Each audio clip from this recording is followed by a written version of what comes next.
Magandang umaga po sa ating lahat mga kapatid. Magandang umaga po, Father Vic. Araw ng Biyernes sa unang linggo sa karaniwang panahon. Sa ating unang pagbasa mula sa sulat sa mga Hebreo, ipinapaalaala sa atin ang kahalagahan ng pamamahinga. Alam nating lahat kung gaano kaimportante sa buhay natin ang magpahinga. Sapagkat bilang tao, tayo ay naglalakbay at mayroon tayong kanya-kanyang mga pinagkakaabalahan sa buhay. At sa paglalakbay na ito, kasabay ng paggawa sa kung ano ang inaasahan ng Diyos sa atin, minsan nakakapagod din. At kinakailangan din natin ang pahinga.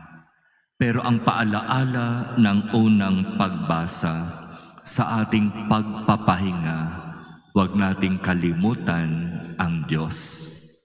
Huwag natin siyang ihihiwalay kapag sinabing, ngayon kami ay magpapahinga, kami ay magfe-fellowship, kami ay mag-outing, kami ay magsuswimming, kaya wala na muna ang Diyos.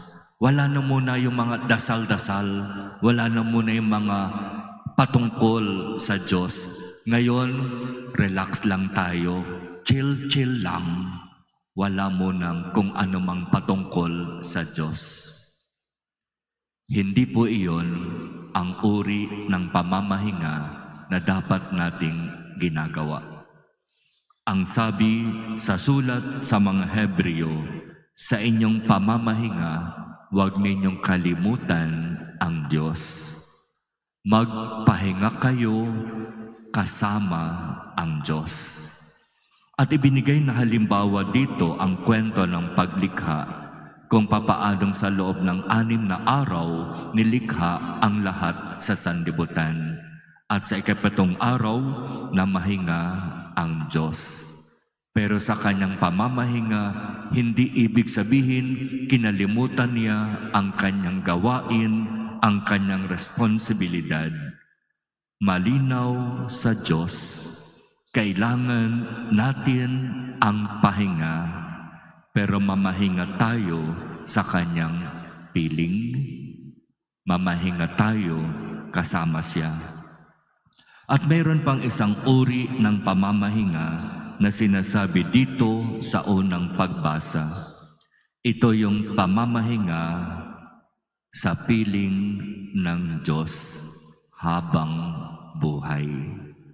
At ito yung pamamahinga na sana pinapangarap natin sa buhay. Na kapag natapos na ang buhay natin sa mundong ito, makapamahinga nawa tayo sa piling ng Diyos. Kasama ang Diyos. Kung papaanong sa mga maliit at mga simpleng pamamahinga, ipinapaalaala sa atin ang kahalagahan na kasama dapat natin ang Diyos sa ating pamamahinga. Ganon din sa katapusan, maging kasama nawa natin siya, ang Diyos na ating Panginoon sa ating pamamahinga.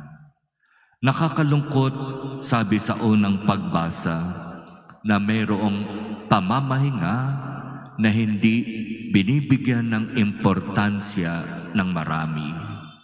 Yung pamamahinga kung saan wala doon ang Diyos.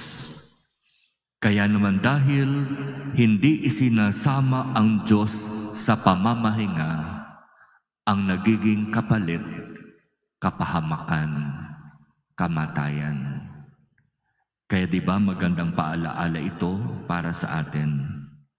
Kapag magpaplano ng anumang gawain para mag-relax, outing, swimming, o fellowship, o gimmick, gumawa pa rin ng paraan na sa mga gawain na ito kasama ang Diyos.